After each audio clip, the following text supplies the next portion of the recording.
అజాలా చెప్పరా బట్టు. ఇప్పుడే #single cinema చూసొచ్చా. Cinema అయితే నాకు నచ్చింది. నేను నా ఫ్రెండ్తో వెళ్ళా. మీకు ఎవరైతే క్లోజ్ ఫ్రెండ్ ఉన్నారో వాళ్ళతో వెళ్తే ఖచ్చితంగా ఎంజాయ్ చేస్తారు. చాలా చోట్ల రిలేటబుల్ గా ఫీల్ అవుతారు.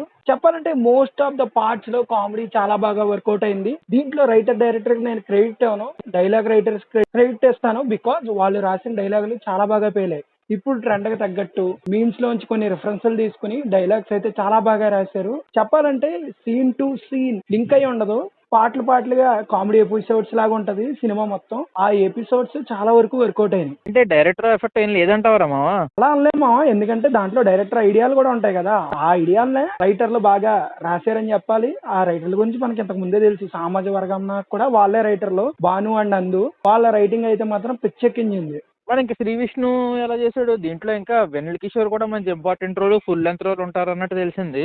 మావా చెప్తున్నాను మావా, ఈ సినిమాకి మెయిన్ పిల్లర్స్ వీళ్ళిద్దరే. స్క్రీన్ మీద వీళ్ళ కనపడినప్పుడు అల్లా నవ్వు మాత్రం ఆగదు. చీల్చి చెండాడేశారు. ఒకళ్ళు మించిన వాళ్ళు పోటీ పడుతూ నటించారు మావా. మరి మిగతా క్యారెక్టర్ ఆర్టిస్టులు వాళ్ళ స్క్రీన్ ప్రెజెన్స్ ఎలా ఉంది? వాళ్ళ స్కోప్ ఎలా ఉంది? హీరోయిన్లు ఇద్దరు వాళ్ళకు కూడా మంచి రోల్స్ పడ్డాయి. వాళ్ళు కూడా బాగా యాక్ట్ చేశారు. ముఖ్యంగా ఇవానా క్యారెక్టరైజేషన్ అయితే బాగా బిల్డ్ చేసుకున్నాడు. నాకైతే పర్సనల్ గా నచ్చింది. ఇంకా కిటికా శర్మకి అయితే ఇంపార్టెంట్ రోల్ వచ్చినా సరే తను ఓ మాస్టర్ గా పర్ఫామ్ చేసింది. ఇంకా బాగా పర్ఫామ్ చేయొచ్చు. ఇంకా మంచి కాస్టింగ్ అయినా చేసి ఉండొచ్చు. బికాజ్ అది మంచి క్యారెక్టర్. మరి టెక్నికల్ గా ఎలా ఉంది మావా ఈ సినిమాకి సినిమాటోగ్రఫీ అయితే నార్మల్ గానే ఉంటది, రెగ్యులర్ గా ఉంటది. బికాజ్ ఈ సినిమా ఫస్ట్ హాఫ్ మొత్తం మెట్రోలో వెళ్ళిపోద్ది అండ్ సెకండ్ హాఫ్ కొన్ని లిమిటెడ్ లొకేషన్స్ లో ఉంటది కాబట్టి సినిమాటోగ్రఫీ లిమిటెడ్ గానే ఉంటది.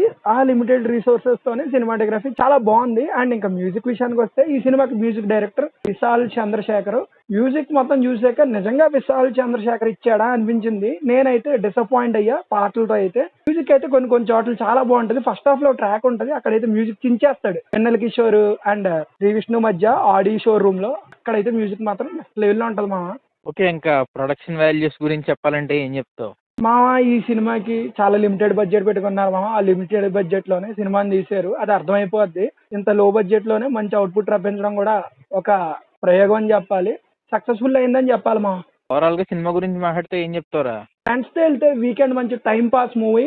అలాగని చెప్పి అందరికీ కనెక్ట్ అవుద్దని నేను చెప్పను. ఎవరైతే మీమ్స్ బాగా ఫాలో అవుతారు, ఇప్పుడు ట్రెండ్ లో బాగా ఫాలో అవుతారో వాళ్ళకైతే చాలా బాగా నచ్చుతుంది. అండ్ శ్రీ విష్ణు వెన్నెల కిషోర్ కాంబినేషన్ అయితే అస్సలు డిసప్పాయింట్ చేయదు. వాళ్ళ ప్రమోషన్స్ లో ఏదైతే చెప్పారో అదే సినిమాలో ఉంటది. ఇంతకు మించి స్టోరీ చూద్దాం, డిఫరెంట్ స్క్రీన్ ప్లే చూద్దాం అని చెప్పి వస్తే మాత్రం డిసప్పాయింట్ అవుతారు. కామెడీ చూద్దాం అనుకునే వాళ్ళు మాత్రం వెళ్ళండి.